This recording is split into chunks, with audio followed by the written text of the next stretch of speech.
What is that? It's my bone. God damn it, Cartman!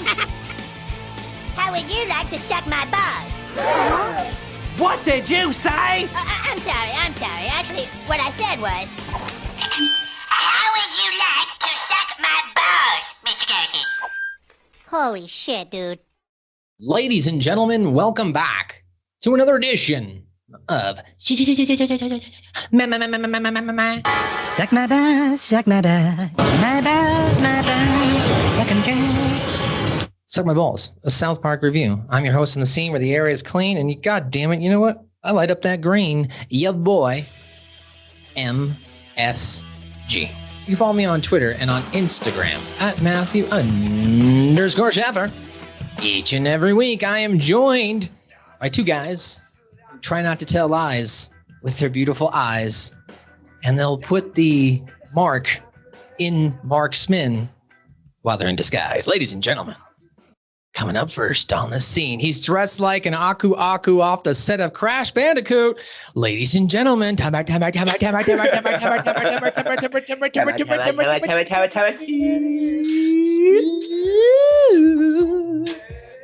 up, Scoop? Must be hot when you're putting the hair up. Yeah. Get in my face, dude. I feel it, dude. That's why I got the hat on. I 100% understand. Well, returning to the podcast after making his way on a jet plane, coming back and being fucked up. He's a man who, I guess he got rid of his mustache.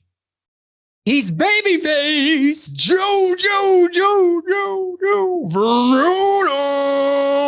Well, I don't mean to piss you off. The things I should have had a new song this week, but Joe. Fuck yeah. What's up, Joe?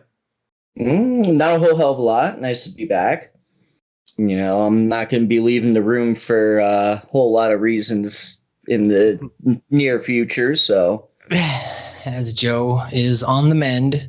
However, I can safely tell you that we are all 100% ready and raring to tackle this summer, boys, as we are all well endowed.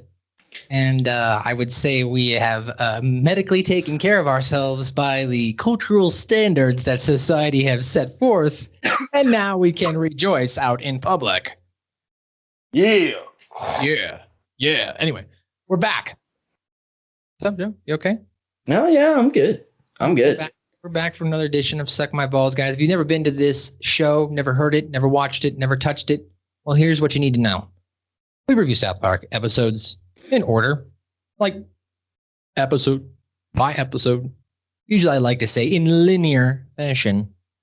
And this week, we are, we're about the halfway point here through season 5. Joe, you got to miss How to Eat With Your Butt last week. Before we get started on this episode and get in all that, did you have any quick thoughts on How to Eat With Your Butt? Did you like that episode? I liked the fact that it was a 30-minute 22-minute build to a great Ben Affleck joke. Ben Affleck. Yeah, Ben Affleck. I like that it was like all by the end of it just meant to rip on Ben Affleck. The whole logic of the parents thinking that that's their son 20 years later just doesn't make sense to me, even 20 years later.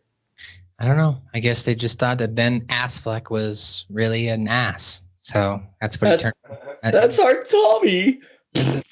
Turned into That's our Tommy. Well, if you'd like to hear the full review, guys, it's up right now on our feed. Suck My Balls, episode number 78, that was. And you can go check it out on all available pod outlets. And it's probably on YouTube. I think I did the video, uploaded, did all the fancy schmancy whatever.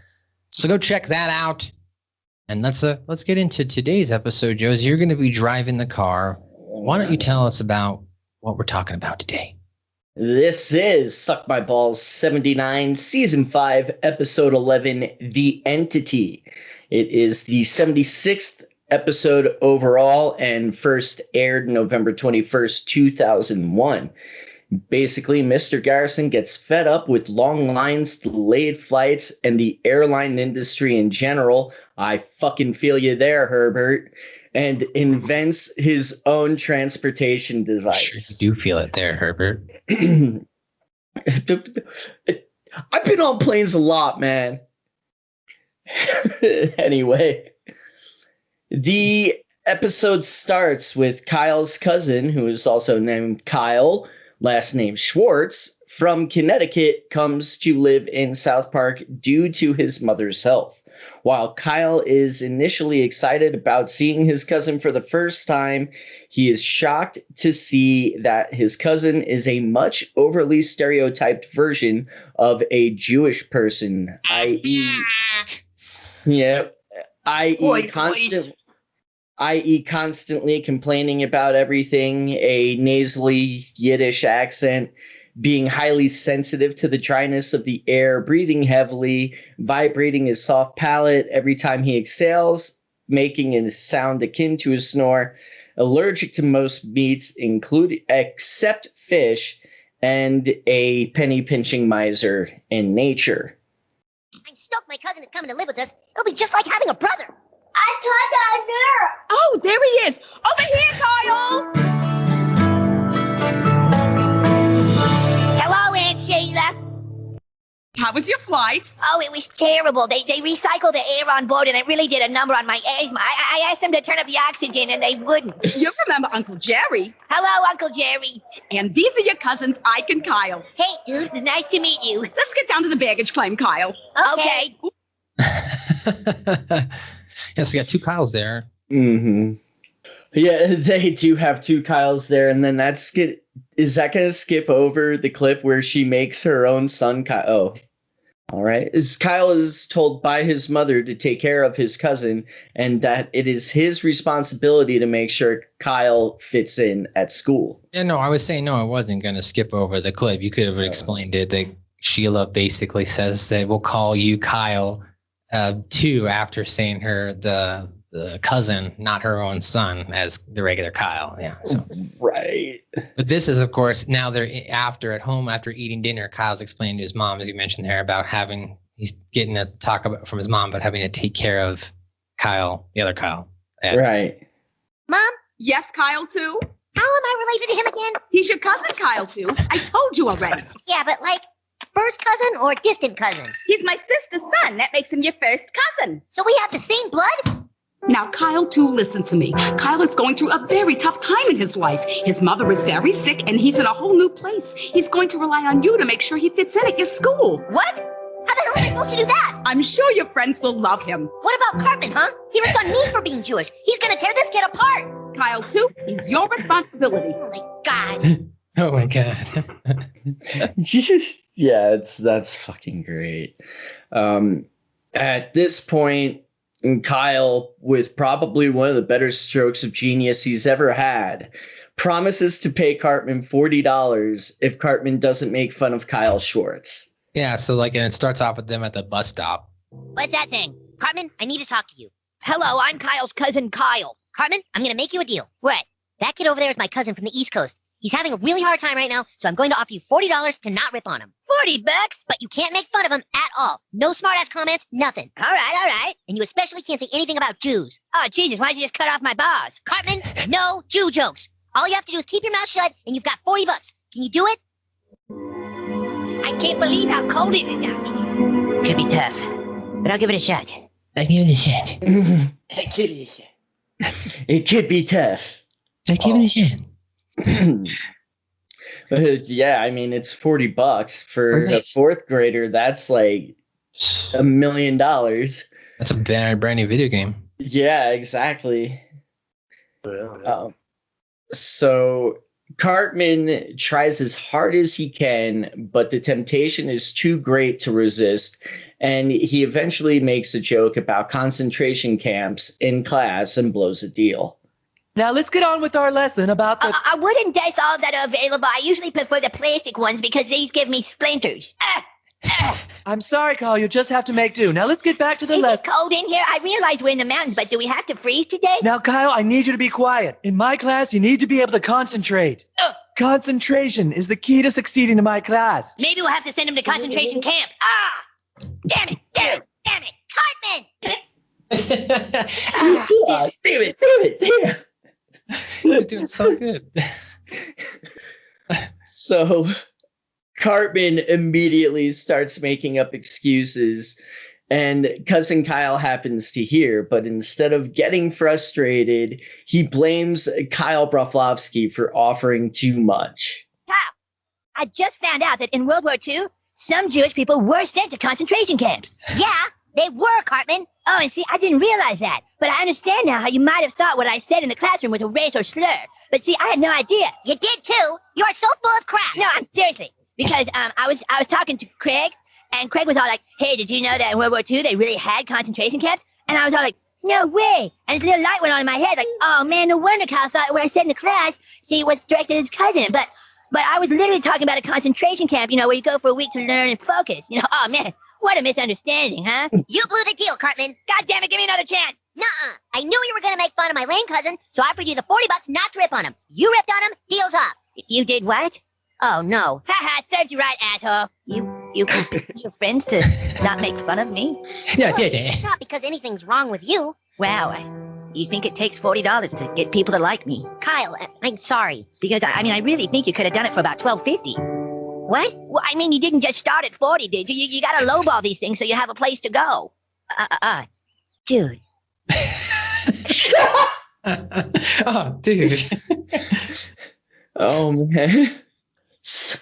And the boys soon realize that, oh my God, I really think you could have started at $12.50. You got... Dude.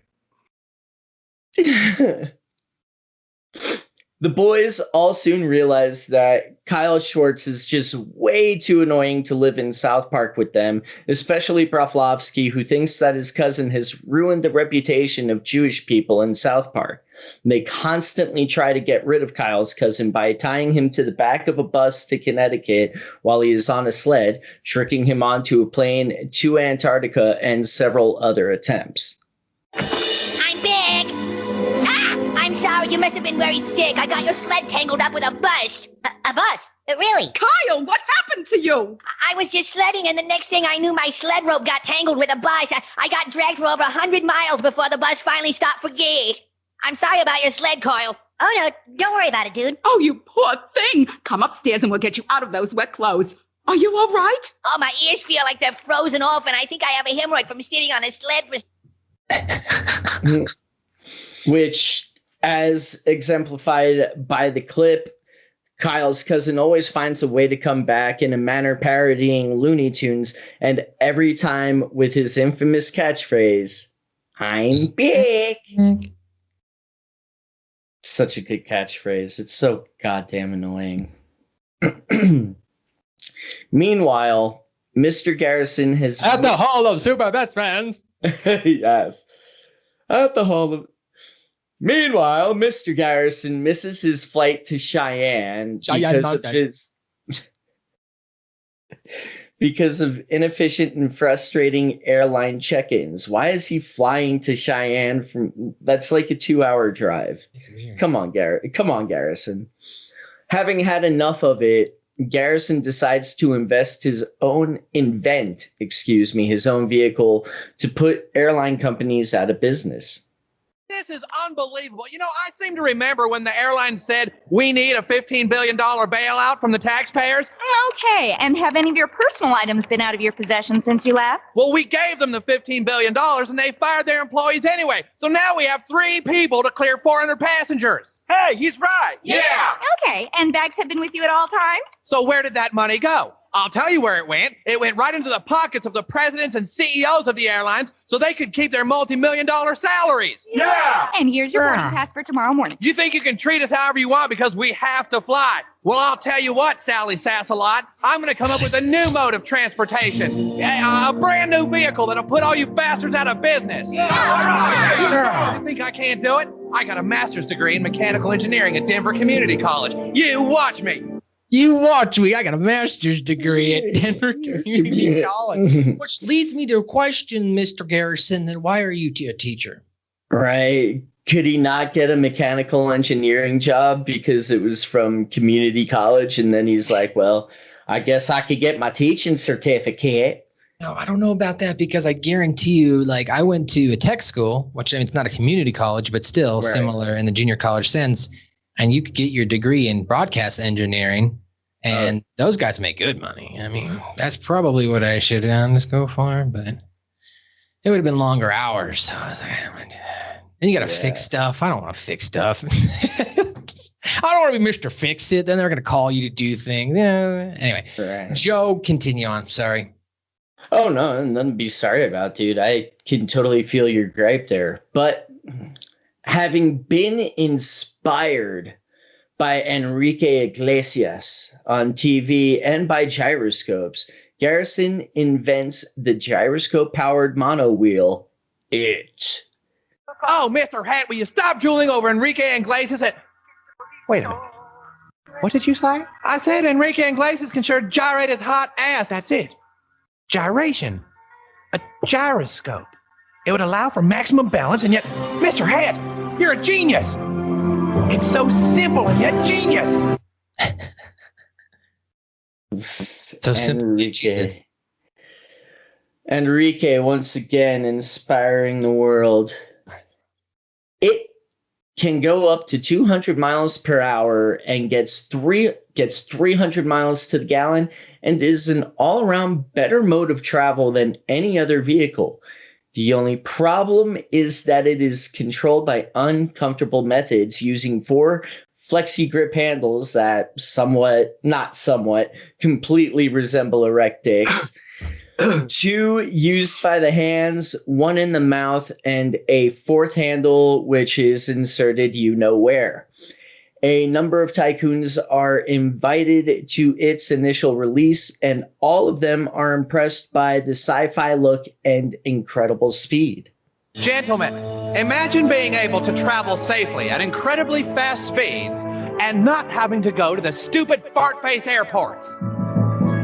That sounds incredible, Mr. Garrison. It is incredible, Mr. Hat. And what makes it possible is its patented gyroscope design. Gentlemen, I give you it.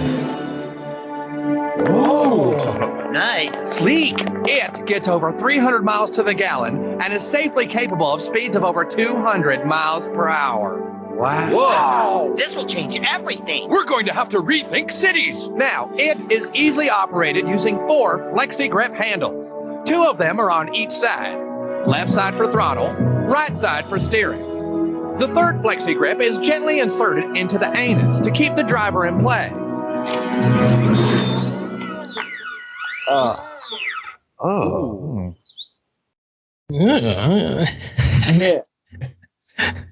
Inserted into the anus. Right. And despite this unorthodox control mechanism and clearly their trepidation, and this method is uncomfortable to everyone except Garrison and elderly women, it is still considered better than the airlines, and Mr. Garrison becomes a smashing success across the country with over 2 million its sold. Even aviation enthusiast John Travolta decides that it beats dealing with the airline companies. Are you tired of corporate airline companies treating you like a worthless sardine? Yeah. Tired of ridiculous lines and horrible security at airports? But now there's an alternative to airline travel. It has taken the country by storm, and already 2 million have been sold. Never have another business trip ruined by airline incompetence. Hey ladies, how did you get to the Grand Canyon? It comes in sizes available for the entire family. Here you go, Robbie. Hello, I'm John Travolta. Baby. I used to rely on airlines to get me to set, but once I got used to it, I found it to be a little less painful than dealing with the airline companies. I just power up the flexi grips.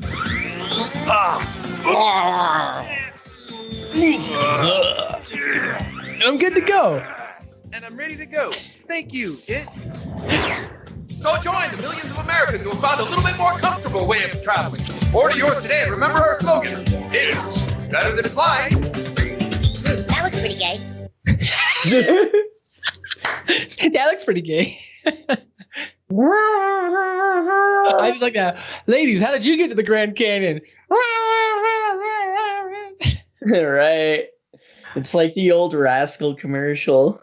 Scoop, have you ever ridden a uncomfortable pogo stick bike or something that had a small or narrow seat that made it feel like it was pushing up on your rectum? No? I've avoided those situations. Okay. Joe, have you ever been on one of those bikes?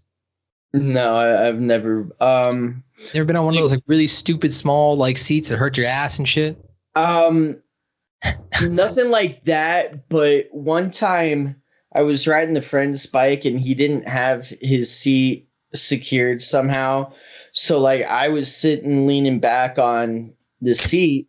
When I got off it, it got almost like perfectly like straight up. And when I came back down, there was not the nicest surprise.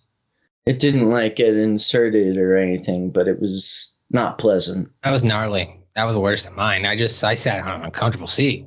That was all I, sorry, Joe. Yeah, I've been on an uncomfortable seat, but nothing that was like in my butt. In my butt.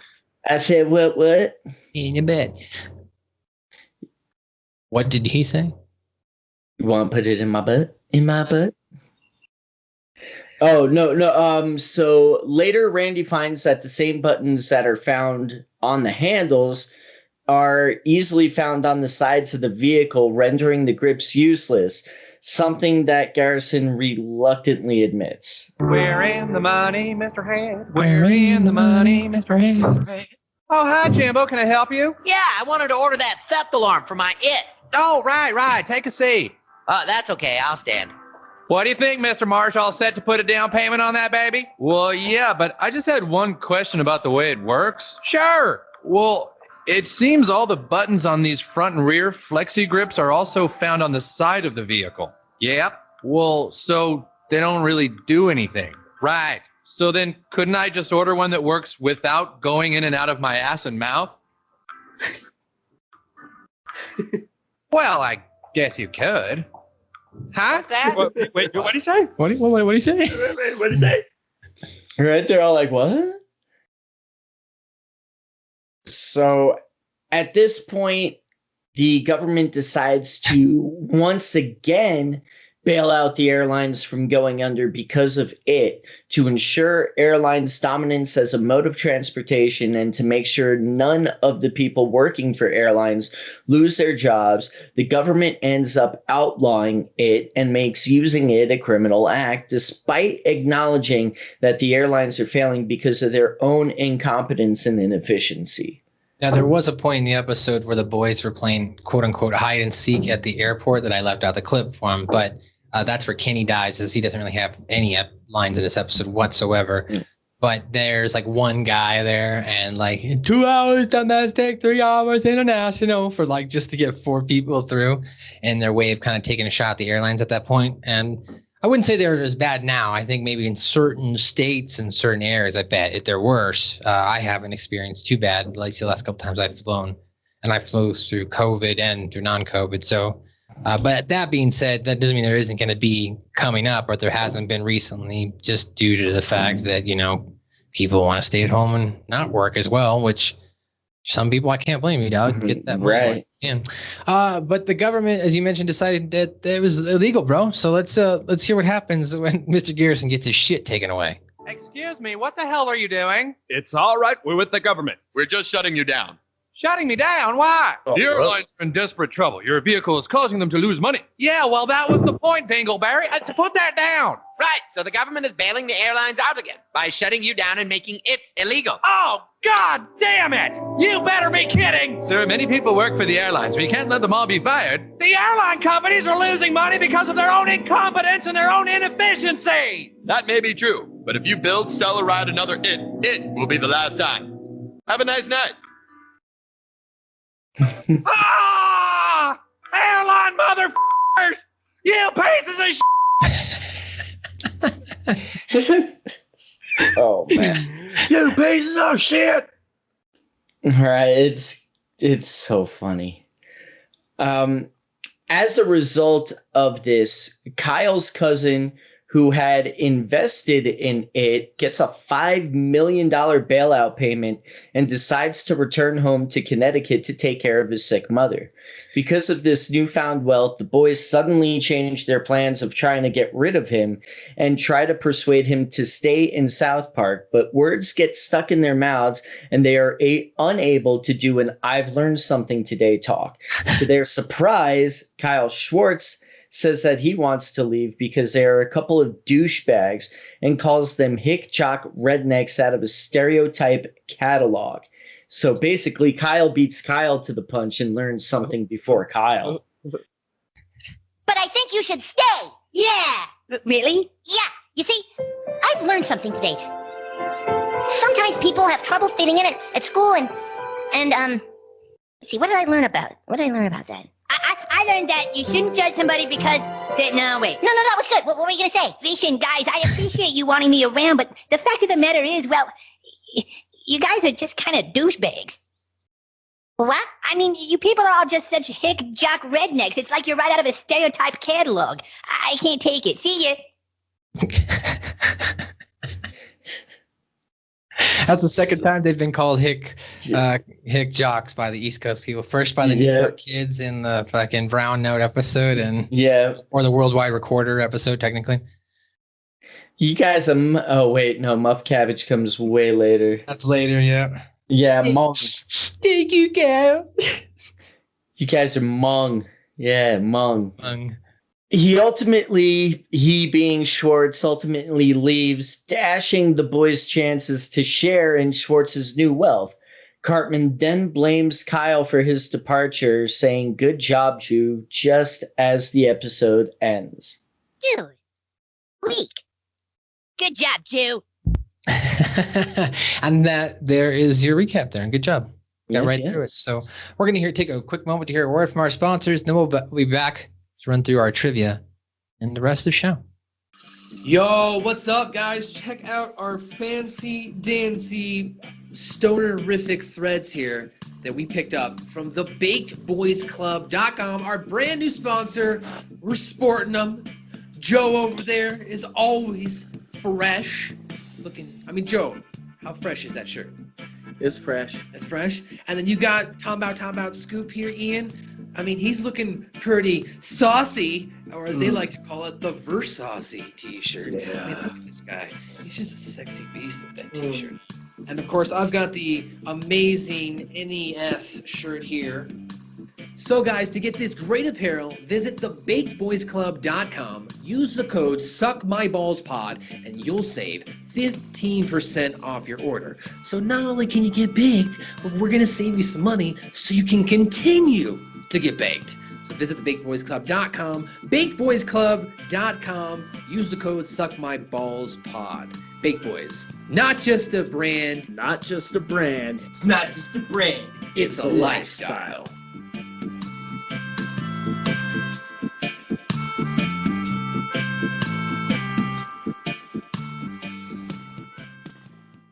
And of course, again, we want to mention a shout out to our sponsor, thebakedboysclub.com.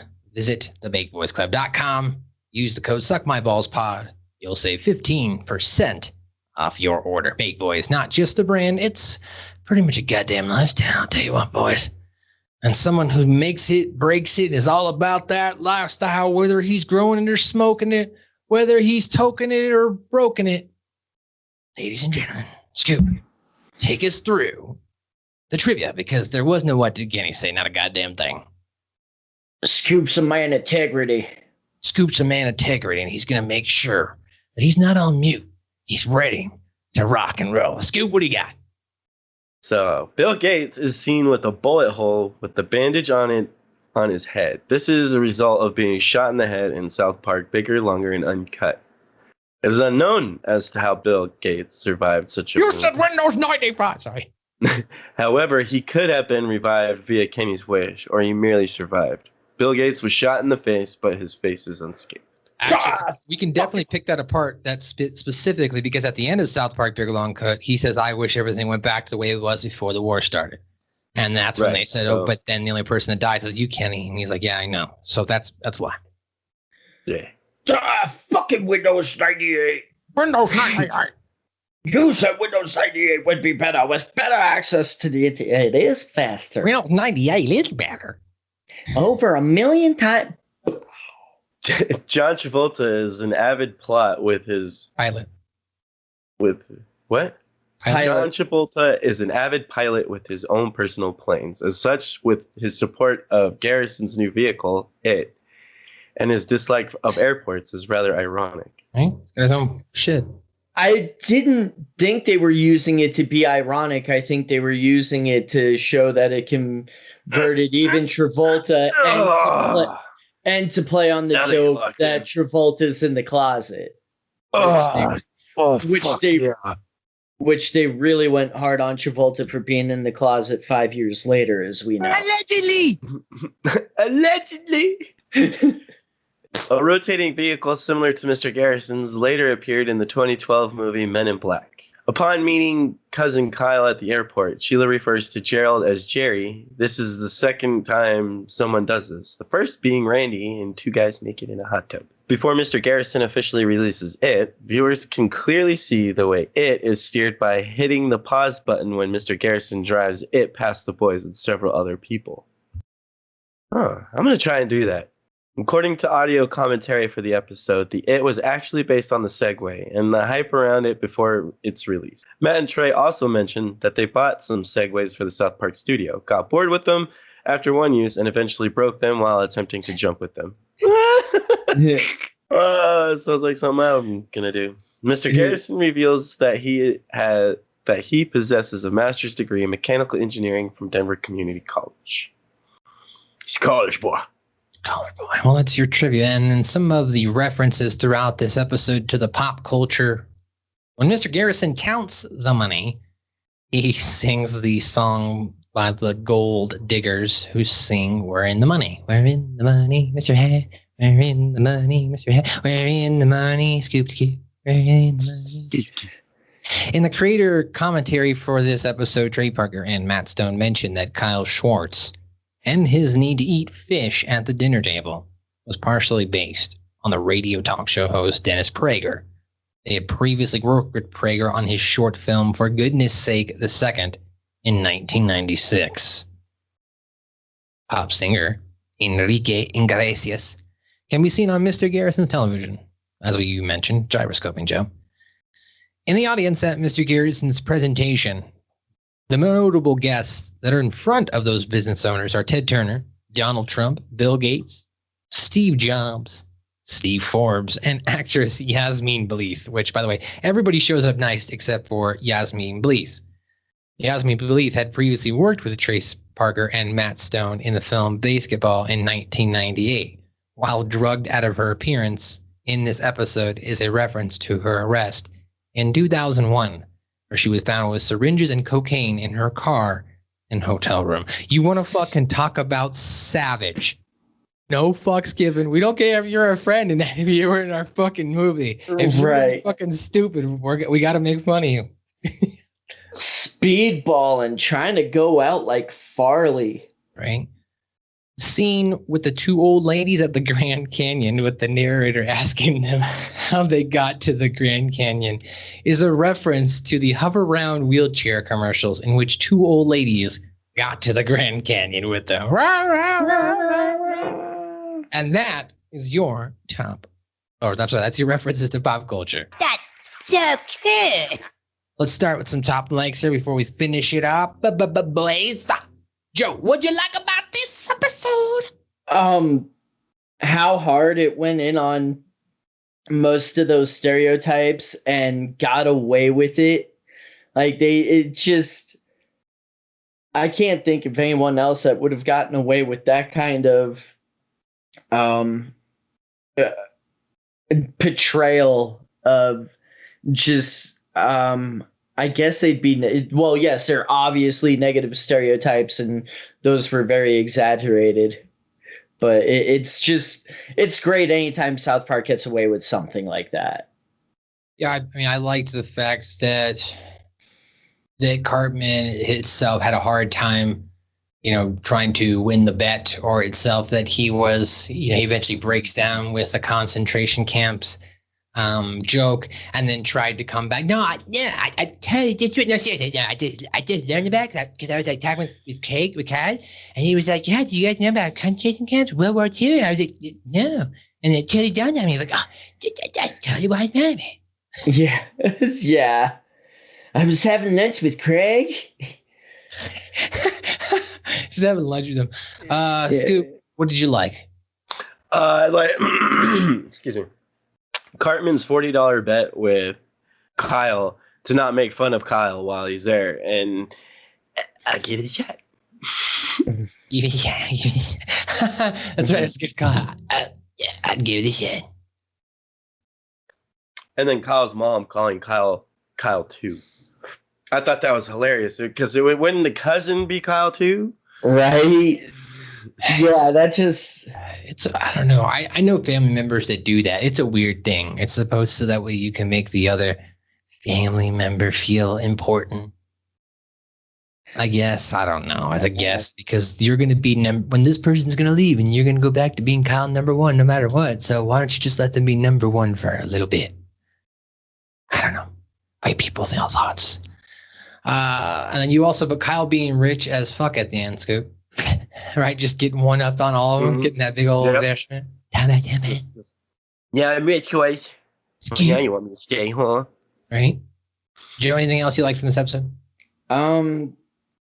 Just the just not overbearing, but this is one of those times where they really, really hint Garrison's sexuality, and it's just hilarious again. Yeah, well, he came out, right? So, I mean, he already come out previously. Yeah, you're right, he had. There wasn't much I didn't dislike about this episode. I mean, the Randy part was funny with, wait, can we just, like, we don't have to use this part where it goes in our anus. What do you say? What do you say? Huh? All right. So that part was great. Yeah, Cartman was funny on the early onset of the episode. You know, the Kyle Smith character is an interesting character. He's definitely that Looney Tunes character. So, you know, if you're into that, you probably enjoyed it maybe a little bit more than we did. Is there anything you didn't like, Joe? Nothing I can think of off the top of my head. This is just another kind of middle of the road episode for me. It's not great, but it's not terrible. Fair enough. Scoop? I really didn't like that Kenny didn't have much to play in this one, but that's just being a little, like, finding something not to like. Like, you know, this is like one of those top, I want to say, like 90 episodes. There's really not a whole lot wrong with it. It's pretty funny. It's a well-rounded episode in my opinion. All right, so like top 120, top 90. There you go. That's Scoop's top. I would have said about like top 150 for me as well. Yeah, that's about where I. Yeah, good average, solid episode. Has its points. One that you could either watch or skip. You know. All right. Well, that's it, boys. That's for another edition of Suck my balls, suck my balls, my balls, my balls. Suck 'em dry. I'm your host on the scene. But the air is clean. Lighten up that green. Your boy, MSG. Follow me on Twitter, Instagram, Matthew_Schaffer. Each and every week, I also host Light the Fuse with Ben Hameen and Chris Silvio. I also produce and edit patreon.com/Stevie Ray TV, 10-time WCW Tag Team Champion and the Hall of Famer himself, patreon.com/Stevie Ray TV, where I will actually be on the show. So if you subscribe to patreon.com/Stevie Ray TV, you'll get access to me on an episode with Stevie Ray, Shane Taylor, and some other guy named Gil Gulry. He's apparently a wrestler out from Louisiana who says there is such a thing as black privilege. So Stevie has brought in a round table to discuss this. So check it out, patreon.com/Stevie Ray TV.